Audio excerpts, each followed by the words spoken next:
I'm kind of an antisocial personality anyway, so I don't really hang around people, you know. But my wife, you know, with the kids and stuff, I remember there's a girl, a wonderful girl, Kelly Daniels, terrific chick, and she found out, you know, some ethics person told her, and she just was inconsolable, you know. So I know there were a lot of broken hearts on the other side, and now there's not. I saw some fucking kid like that I hardly know, you know. I do voiceovers too, so I went to a voiceover, and there was some kid from Scientology, and like usually if I'd see him at a voiceover, I'd be, hey Jason, you know, and he went, you know, and I just said, you fucking punk. That's all I said to him. It's just like, you see that's it in a nutshell. You know, both of them are alive. The Jason, because we're Scientologists, and because you're out. And so when you look at the thing about, it's really, really, the data shows from the fact, like Tori's husband left her. These people, their families are just, there's the proof. There's the proof. You're incapable of being a good friend if you're a Scientologist. Because you're a Scientologist. And Jason Beghe, the Scientologist, is willing to lose David. Is willing to sacrifice certainly the quality of my relationship with mom and dad and brothers and sisters. And God knows who else that I could have made friends with that weren't Scientologists. Because whatever, maybe they just didn't understand or whatever. And my whole fucking, the most important thing in my life, for me, again, going back to who I was as a kid, was a guy who was interested in people. And I wasn't like judging people, like, I was just willing to be them. And maybe that's why I became an actor. And I grew up in New York. And I was like, this is people, people, people. Every day growing up, I would meet somebody. You're on the subway. And now, you know, people go to the Home Depot with me, and we go and I hang and we talk and we do a thing, and that's who I am. And to some degree, you're not able to communicate because you can't, you've got a bubble around yourself. It's this thing, and there's another way that part of the thing that made it a little bit easier for me to get out of Scientology than other people was that I would always look at the religion side. And it's like, because again, I was always interested in religion. And when they get exclusive, you gotta wonder, you know, in other words, you know, I don't have anything against anybody's religion. It's fine. But, you know, the evangelicals are the only ones going to heaven.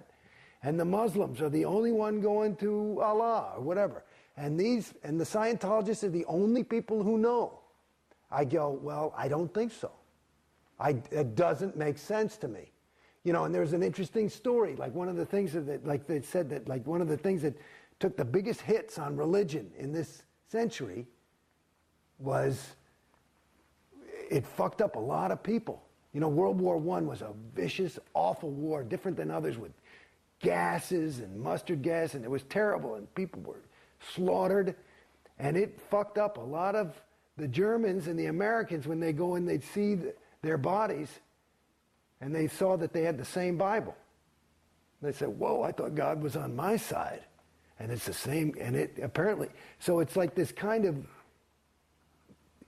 you know, when things are bringing people further away from others and distancing them, and Scientology to the degree that I'm a different species. You're a wog, I'm a homo novus. And I'm homo novus enough to be loving of you. You see what I'm saying? That's pretty bad.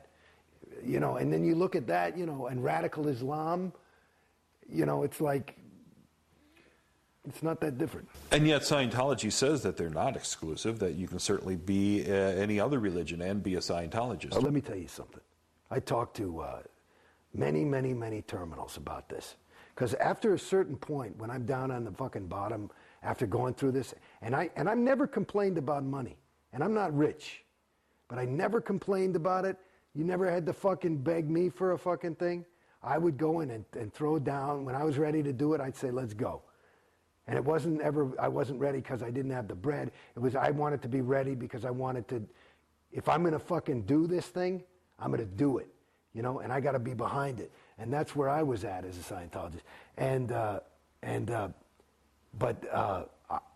I told those fucking people, because they're always talking about, you know what they're doing? You know why they need all this money? You know what their real goal is? It's to clear the planet. To clear the planet. And you know what the good news is? We only have to clear about 3/4 of it, and just the fact of our being so theta, the other quarter will just clear instantly, and the SPs will crumble. And you saw the little wicked witch when she got water thrown on her because she made about. That's what'll happen to the fucking SP. But I said to them, because now after a while you start feeling like a fucking, hey man, this ain't like a little mistake. That cost me 50 G's. You know, and you start doing that a couple of thousand fucking times. You say, hey, I'm getting pissed. You know, that's a lot of money. Okay? And you start getting into that. And they talking about all this thing. And I say, where's the money going? Nobody ever fucking gives you an answer. And they, you know, we're trying to clear the planet. I said, babies, I want to tell you something. I got news for you. There's no fucking way. You can't fucking clear Beverly Hills with these prices. There's no fucking way. It's physically impossible. Like they say Obama, Clinton can't reach the number. There's no way. There's not enough money. It can't be done. So that's a lie. They're not trying to clear any fucking planet. And if they are, they're going to have to bring the fucking money. The price is going to have to go so fucking down. I said, I'll wait then. I'll wait. I'll do it next lifetime when it's $250 to go clear, because I can wait another 40 years. You know, and it'll save me $1 million, and I'd rather my fucking kid go to private school, you know. So fuck it. How are celebrities treated inside Scientology? All I know is how I was treated, and you know, my peers. I mean, that's who I hung out with. I know that it's a lot different. Actually, I do, only because, like, this was another question for me. Like, here I was. I had Ray Midoff, who's the top auditor on the planet, the senior CS International.